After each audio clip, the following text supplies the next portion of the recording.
Support for this episode is brought to you by Chirpy Bird Health IT Consulting. Chirpy Bird helps clinicians earn their highest possible MIP score to maximize their Medicare reimbursements.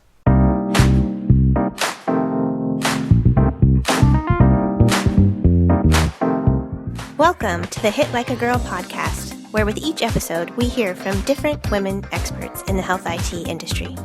We like to hear about what makes them tick, how they overcome challenges, work they're proud of, advice they would give to other women in health IT, and much more. I'm Joy Rios. And I'm Robin Roberts. Today we're talking with Shereese Maynard, Healthcare Compliance and Policy Specialist expert and founder of Jack Health. Shereese is also a social media influencer in health IT and is a co-founder and co-host of the HT Reads Twitter chat. Let's dive in and hear how she's saving providers and healthcare organizations that are in too deep. Alrighty, I'm Shereese Maynard. I'm a healthcare IT strategist. I came into the healthcare field right out of undergrad, and I interned with the organization while I was going to grad school. And a little teeny tiny project I started for them ended up making them a lot of money. And meanwhile, I had gone off to my other life. And then by coincidence, I ran into the owner of that company's daughter, and she was like, "That thing you started with us is huge, and we don't know what to do with it. Can you come back and work for us?" And that's how I got into health IT. I went back, I built out some things for them, but the most important thing I did for them was improve their systems. They were using their computers just to do scheduling, nothing else, nothing with patient care, nothing. So I developed that piece in pediatrics for them, which pediatrics is a passion of mine. And then I tried to get doctors in that arena to coordinate care using technology. They laughed at me, like, who has time to do that? So when I identified those kind of problems, that's what got me into health IT. And I worked with that company. I ended up COO of that company, and I left to go to Global Health and work as COO there for a number of years. And then I decided I need to do this on my own, and left, and I started doing my own projects. And now I have projects as far as New Mexico and on the East Coast, pretty much all over the states. And I love the business of healthcare, but I also love how all that translates into, at the end of the day, that doctor and the patient in the same room having a conversation. So that's me. So you're a one-woman show for the most part? I am. I always caution people, it's like, I'm my own brand, but I have the people who work with me. It's like virtual teams, really. So we bring our own expertise to the table. And because of my background, we wear multiple hats. So a lot of companies call me because they're in trouble. And it's a lot of regulatory stuff, or they built out an IT project that's not HIPAA compliant, that kind of thing. Or they just are in some kind of policy trouble. So I write policy and stuff for them, try to educate their staff on how to use things properly, and do plans of correction. That's a huge part of my business. So I love doing that, but I would love it if providers would learn, use your products, your solutions in a safe, secure manner, and avoid all these penalties. They always say, just fix it and we'll deal with it the next time. So you said, so you're like coming in after the fire's already burning. Mm-hmm. So what are some of these plans of correction you're doing? What is it people are getting wrong the most? The security of their systems. So one thing I always caution about, a lot of companies where they want to adopt a certain type of solution, they're not HIPAA compliant, or they have a vulnerability. And from where I sit, I think that's huge, because what they'll do is they'll partially convert systems over instead of full conversions. They know there's a vulnerability there, but they live on the hope that, okay, we'll react to it if something happens, not let's prevent it from happening. So what normally happens is they'll have a breach, get the huge fines, but they don't count on when the feds come in to look for the breach, they go through everything.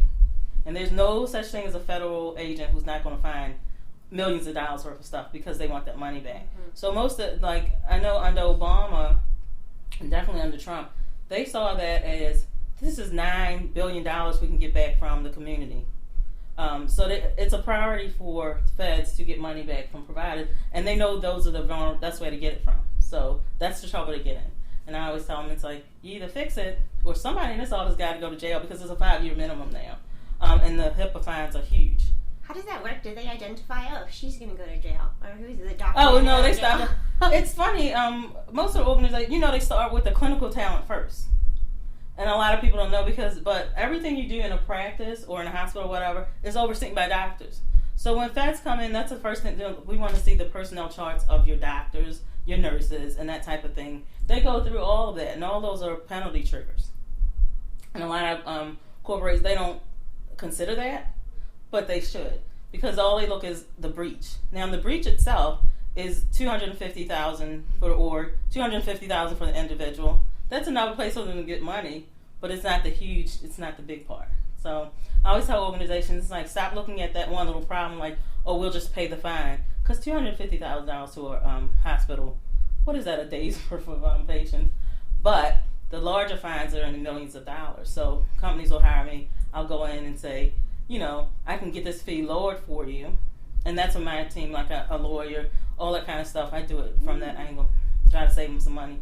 And hope that they don't do it again. And hope they let us teach them and all that kind of stuff. So I'll go. So do you end up looking at like the HIPAA wall of shame and kind of working backwards, or do you try to prevent people from getting on that? I try to prevent them from getting on that. There's, the debarment. A lot of when I first go in, I look at all that. I'm like, let me take a look at your staff and see why these mistakes are happening. Who you have here, who shouldn't be here, and that kind of stuff. And a lot of companies don't do that. A lot of healthcare organizations either don't vet their leadership and their internal staff, or they forget to update. So where they're supposed to look every 30 days at someone's credentialing and background, they won't look at them for like 2-3 years, and then they realize one of those people went out and committed a crime, or even not even intentionally, but there was a crime committed, they got on the debarment list, and the feds want every single dollar they pay them back times 3 for those 3 years. Wow. And so, I always say some non-compliance issues are not intentional, but the feds do not distinguish between what you intended to do and what you did accidentally. And when you explain that to providers, because they're like, we're not fraudulent, it's like, you're not fraudulent. I think you're a nice person, but the feds see it as fraud, and that's the only way they can look at it. So, go ahead.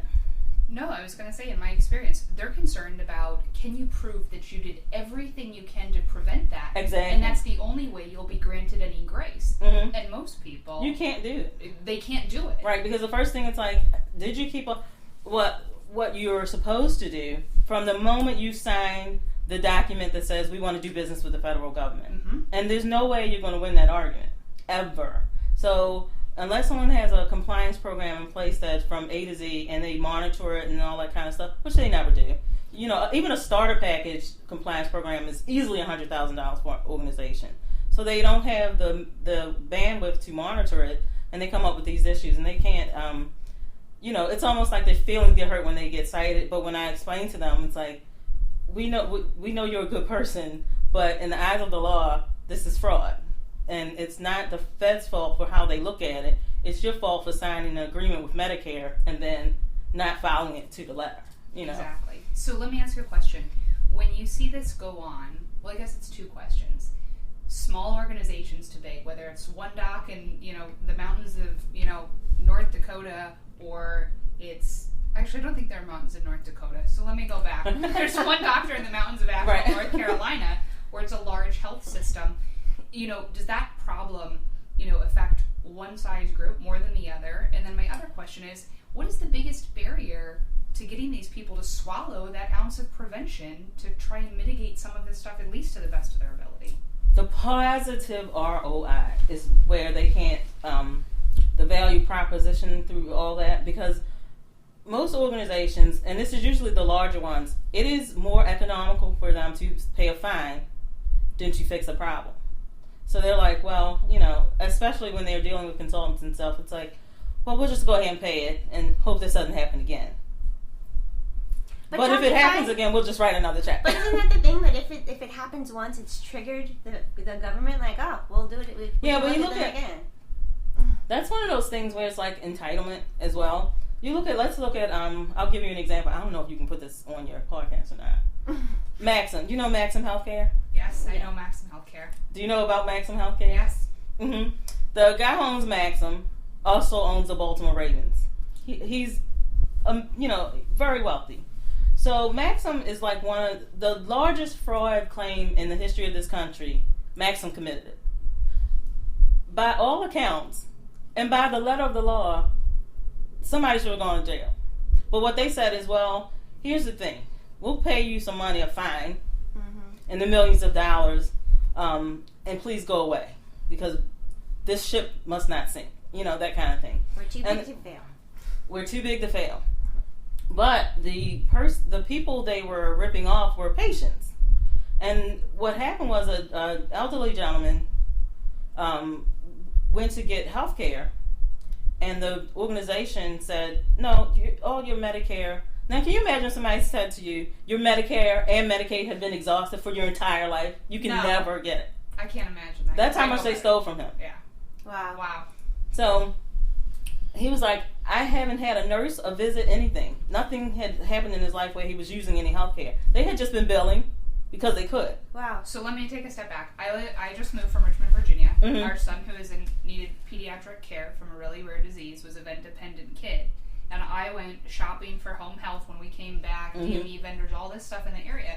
And Maxim is the biggest one. So let me also just interrupt and say that they are alive and well and functioning like none of this ever happened. Right. Well, sure as we sit here talking with Shereese. So please continue. So he sued them. He was like, I never had health care from you guys. And now for the rest of my life, I have no health care. Where's the money? So he sued them as a whistleblower under whistleblower clause. And that's what triggered that whole case against them. He ended up net now $15 million. That was what he was paid for whistleblowing on Maxim in that huge case. Meanwhile, Maxim said to the feds, listen, I think they charged him $300 and some million for the thing. And they were saying, okay, we know we owe you this money.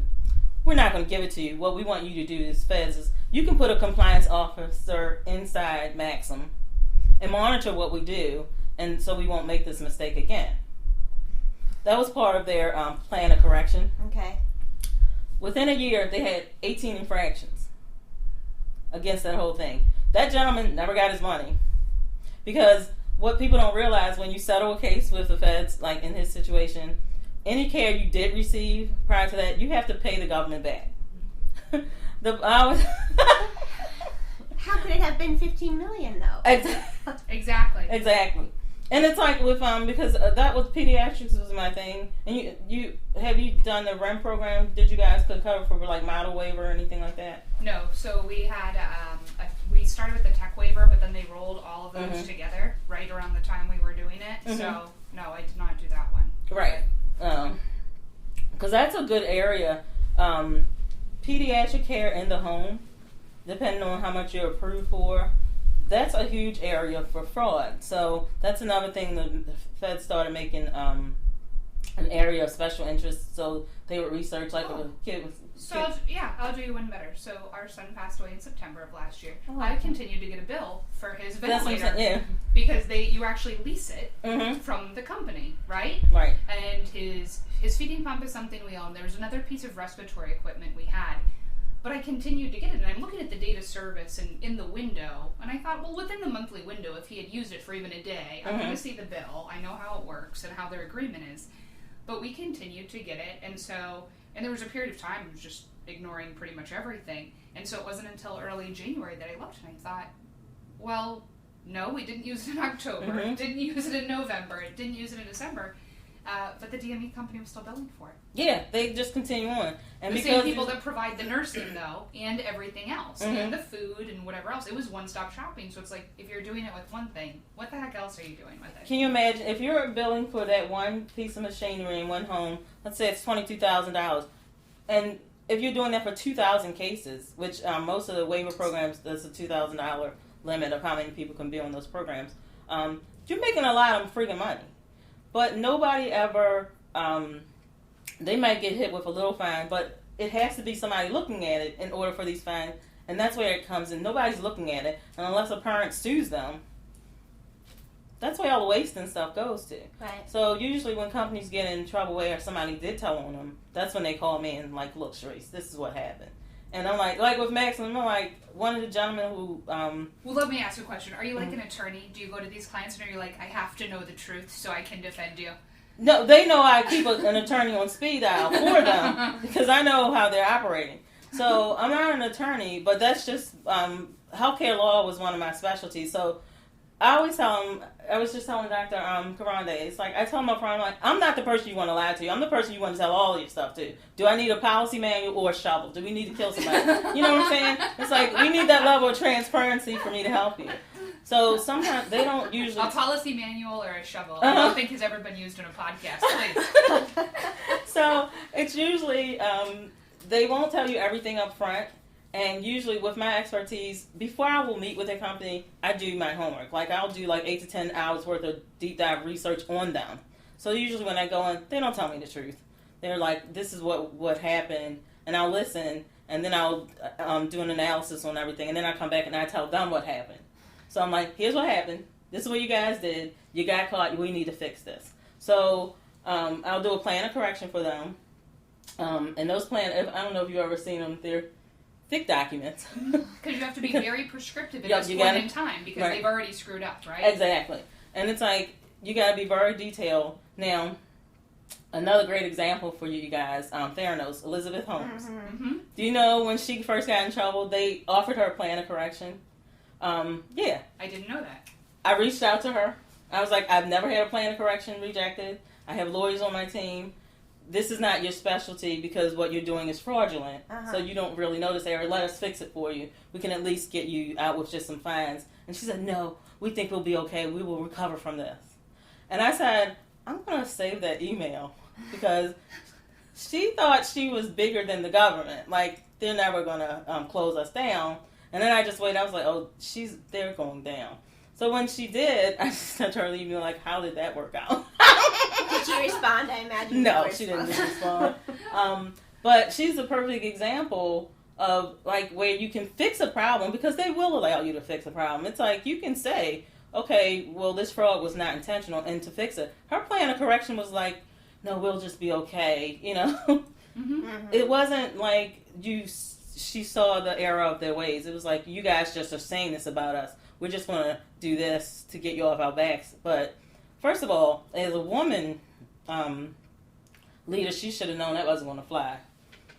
But the other thing is, with the plan of correction, it has to be an acceptable plan of correction. She wasn't really willing to write one, and that's what they kind of got her on.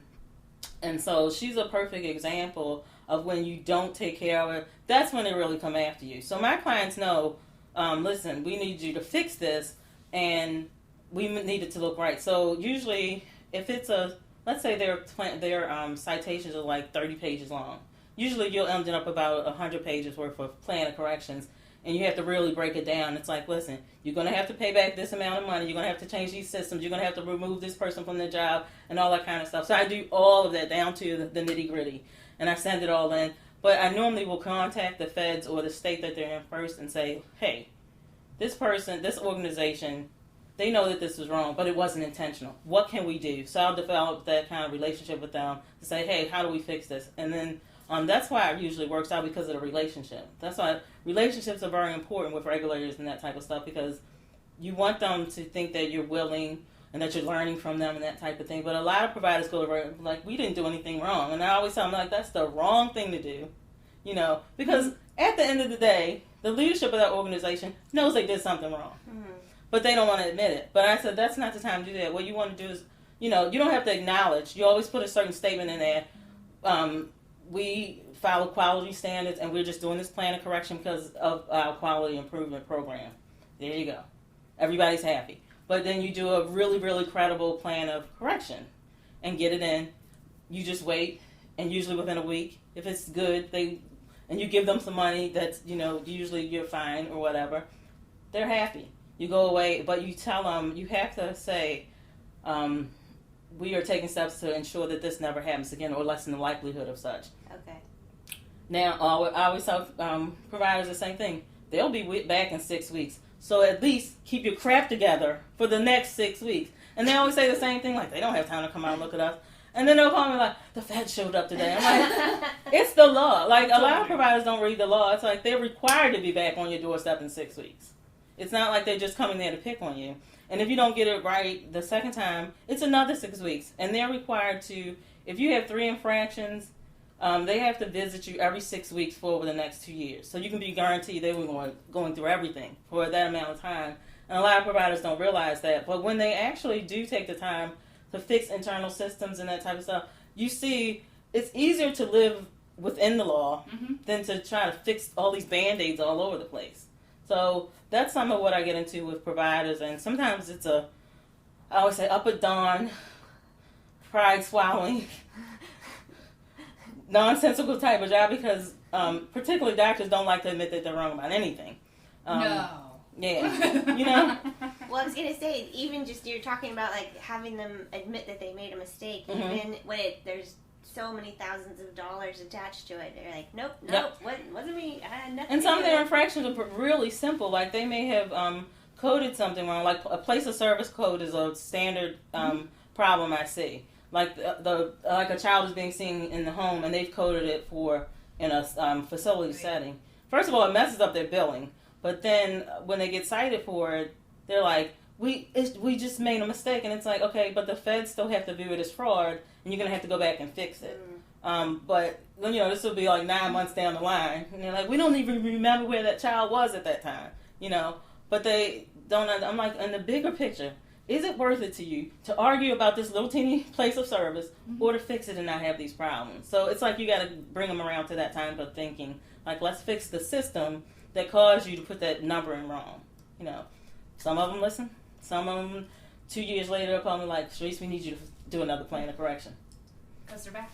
Yeah, they're back, So our second question, if you could snap your fingers and fix any problem in healthcare or health IT, like put on your magical hat, what would it be? Communication across the board. Communication of systems, communication between patients and providers, communication between regulatory and innovation. Communication. It works on all systems, and it's the only thing in healthcare we have not managed to look at properly and have not done anything to correct. That's a pretty big wish. Mm-hmm. That's why when I say it, I'm like, it's that simple and that complicated. Yeah. Mm-hmm. It's both. I noticed from you, from a distance, from an outside perspective, you are hustling. Yeah. Because you're everywhere. And you're a really good communicator. So I see you like constantly communicating, whether it's on Twitter or Instagram or anywhere, really. And so I imagine you're like that with your customers as well. Yep. Communication is a problem in healthcare. I said the only thing we can agree upon in healthcare in all spaces is that we don't know how to communicate with each other. Our systems don't know how to communicate with each other. Doctors and patients can sit beside each other in a room, and I always say, why you think it's 2 people in the room, it's really 10. Because over the doctor's shoulder is regulation, all this stuff. Insurers are saying to me, no, this isn't about the patient, this is about you getting me paid. Mm-hmm. Those are the invisible people in the room. And from the patient's perspective, they can't get the doctor to understand, no, I'm frustrated because of this, and I don't understand what you're saying when you tell me these orders you've just written, but I can't tell you that because I'm afraid you're going to think I'm stupid. You know what I'm saying? Though communication, you cannot fix it. We could, but we choose not to. Yeah, no, it's true. And I'm glad that you didn't use the keyword interoperability because No.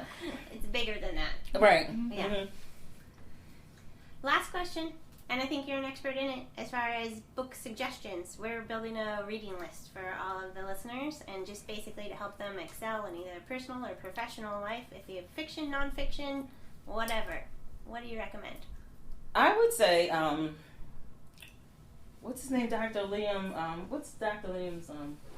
The book is called "Are You the Effing Doctor?" I love that book. I don't even think we need to know the author's name so much, Shereese. The title might tell us all. Yeah, Dr. Farrell. Liam Farrell. Okay. Are You the Effing Doctor? It is true, and it's hilarious. All right. But it delves into what's wrong with our system. It touches on all the hot buttons, communication, why patients aren't happy, why doctors are burned out, all of that stuff. And it's just a really great read. Okay. Now, on the other side that's non-health related, I'll Be Gone in the Dark. I cannot recommend that book enough. don't read it if you're home by yourself. You'll never leave your room, and you'll lock all your windows. But it is really, Michelle McNamara wrote it before her death, and she didn't get to finish it, so her husband had somebody finish it. But it was about the Golden State Killer, and it goes into all the investigations, all the key players in that investigation. But it really takes you to those dark places where everybody involved in that, where your mind goes when you can't find a killer, when your wife's been raped, all that kind of stuff. It's just a really good but creepy book. I would recommend that. All right. And so our actual last question is, if people want to find you, they want to connect with you, Joy already told us how present you are in social media. What are your handles? What's the best place for someone to locate you or connect? Now, right now, Instagram has been bringing me a lot of traffic. I'm at Shereese, Shereesem, Shereese M. Okay. And then on Twitter, which I think I'm more known for, it's at Shereese Pub Health. So that's Shereese PUBHLTH. And on LinkedIn, it's just Shereese Maynard, Maynard. Do you have a website? No, I don't, because I can't tell you what it is now. I'm in the middle of launching a huge entity. So we're getting all that together, and we can't release it right now because it's kind of a big deal for a lot of people in. So if somebody needs you on speed dial, they're in the middle of a regulatory crisis, they can get you on one of these other handles, though. Yeah, I always tell them to DM me on Twitter, or they can reach out to me at Ask Shereese, because that's how inside the organizations when something we're on, I'll be like, oh, Ask Shereese. Uh-huh. So I made it my own, which is AskShereese@gmail.com. Nice. All right. Mm-hmm. Well, you heard it here. If you were in the middle of a regulatory crisis, even though you did nothing wrong, Right. you should have Shereese and her new team, Power Team, on speed dial. So thank you so much You're for welcome. talking with us today. Thanks, ladies. Thank you, Shereese. That was great. And thank you for listening to the Hit Like a Girl podcast. If you want to know more about us or this guest, check out our website at hitlikeagirlpod.com. While you're at it, if you found value in this episode, we'd appreciate a ratings on iTunes. Or simply tell a friend. You can also connect with us on Twitter or Instagram at the handle hitlikeagirlpod. Thanks again. See you soon. Thank you to Chirpy Bird Health IT Consulting for sponsoring this episode. You can find out more about Chirpy Bird at www.chirpybirdllc.com.